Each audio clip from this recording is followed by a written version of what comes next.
that wasn't exactly the lap of Zandvoort that I want to share with you guys. When I came home and I actually went through the footage, I couldn't believe that we didn't really have any clean laps, but I think that will do. Zandvoort is a fantastic place, not because of location, but because the actual track is quite epic to drive. It is one of the most beautiful coastal circuits, and not in the sense of angle see. It's not like you can actually see the coast as you're driving, but basically as you drive you see the dunes, and directly behind the dunes is actually a huge beautiful beach, and the location is very cool in Holland, the same city called Zandvoort, and it is very cool place to escape for a weekend or for a couple of days. I have done this before in the past. I think 7 or 8 years back I have been there for the MeisterR races weekend, a weekend that mixes track days and racing and a little bit of everything, and it was a fantastic time, you know, like a beautiful weather, beautiful place, and by the sea, so you can actually enjoy also your time off track. And then again, a few years back, I went there with PB Motorsport and my friend Labros and his S2000, you know, he did like a round of the European Time Attack Championship, and basically that was also a fantastic experience, and we had a blast, and I said, I definitely have to come back and do it with my own car. However, because Zandvoort is relatively close to where we are located in Germany, it's one of these things that I kept postponing, you know, because it's so close, you always say, I will do it the next month, I will do it the next month, I will do it the next year, and of course, the 1 year passes and then another one, and then another one. And finally, I found myself with a deadline, because Formula 1 was coming back to Zandvoort, and I basically had to drive the track in 2019. So at towards the end of 2019, I found a date and I went and I did it. And I will take a small break here to speak to you about the organizer. Peter from Driving Fan is a fantastic guy. He also happened to be like an MX-5 guy. He had like an MX-5 turbo, a very cool car. And we connected very nicely. They run these beautiful days that are very affordable, quite a huge range of cars. You know, you get everything, BMWs, Porsches, race cars, road cars, and the pit lane looks alive, and it's a very cool thing. And they have plenty of these dates, so basically this is a track that you can drive often and at a quite affordable price. So highly recommend them. I did again as many of these track days, you know, like I did like a half afternoon track day. So basically I drove there from Germany, drove the track and then traveled back. Also, I highly recommend you spend like a day before or a day after there. But let's stop with this and let's discuss about the actual track. A track that actually has quite a bit of history. So basically, this is Zandvoort, and this is one of these tracks that actually looks interesting on paper. And the natural topography of the track and the elevation change and the camber changes are actually only making it more interesting. This is a track that has its roots in the 40s, so they started building it almost inside the World War. And it is for me a very interesting track because it has what we described as flow in many different videos. So here you have a big main straight, and basically you approach the dunes and the first corner, Tarzan, that is a very characteristic corner. That's a corner that screams, you know, Zandvoort.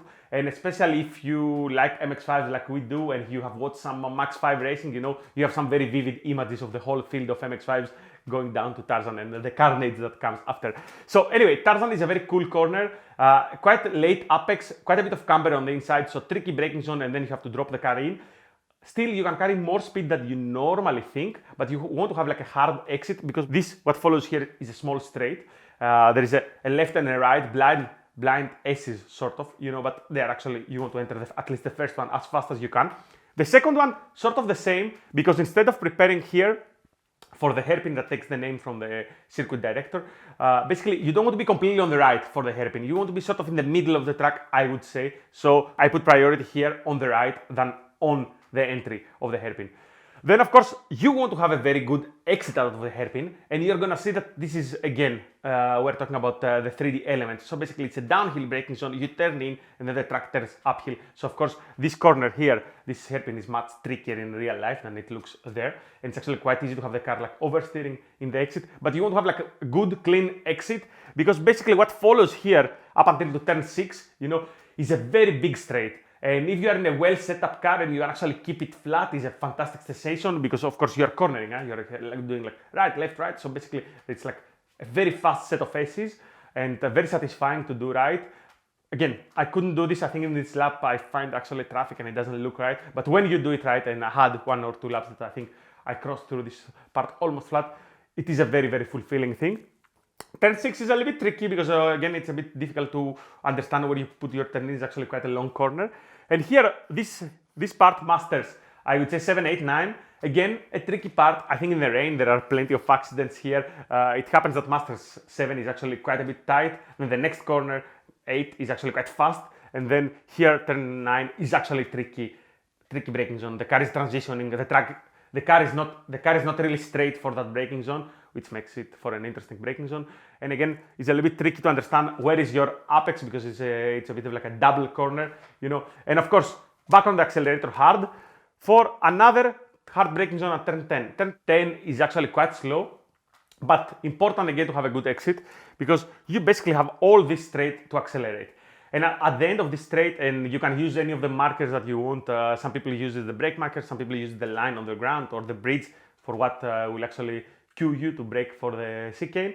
And that chicane is actually quite interesting because as you can see, the 2 corners are not equal. So basically you have the first corner on the chicane that's actually quite tight, and then the second corner here, as you can see, it's actually quite a bit bigger. So if you try to go back to accelerator too soon, the car will understeer or oversteer and you have a risk of losing time. And for many people also it's a little bit tricky to find the turning point. Keep in mind that this is not your typical chicane, so it's not like the same amount of right and the same amount of left. And finally, coming to the last 2 corners, Kumo corner here, 12, and the last corner, 13. So I would say, again, the last 2 elements sort of make the lap because you want to carry as much speed as possible to turn 13, that's like the last corner. It kind of feels like that it's almost flat, but it's not really true, except if you are in a very good car or if you have plenty of grip. I was basically at Zandvoort with the same set of tires that I did all the UK tracks and 5,000-6,000 kilometers, you know, like on the road. So I think in total, these tires had 7,000 kilometers, and it's maybe a testament, you know, to how good AR1s hold. And even if you daily drive them, you know, even if you do the road trip back and forth to the track, you can still enjoy the tires to the very end. I will actually put a photo here so you can actually see how the tires looked. Of course, they are not going to be at their peak performance after 7,000 kilometers, you know, and 6 track days, but I still enjoy them quite a lot. And If I had a clean lap, I think the data clearly shows that the car can do a 57 or a 58 very, very easily. Of course, yes, the 201 that you see there is not representative. But still, as you can understand probably from my enthusiasm, I really, really enjoyed Zandvoort. I would say that if you find yourself being at the ring more than a couple of times per year, and you have never tried tracks like Spa or tracks like Zandvoort, you should really put it in your schedule.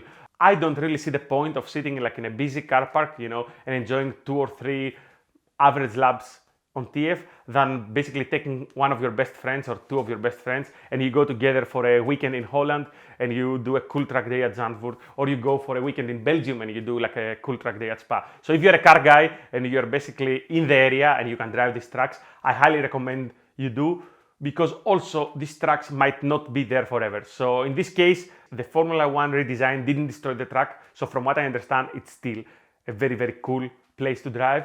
But all these tracks that we take for granted and have existed there for 60, 70, 90 years, they might not be there forever. So I highly urge you to try to drive as many tracks as you can. This is exactly what I'm doing in this trip. If you have driven Zandvoort, feel free to share your experience in the comments below so people can have even more feedback. Stay safe, stay tuned, and see you in the next one.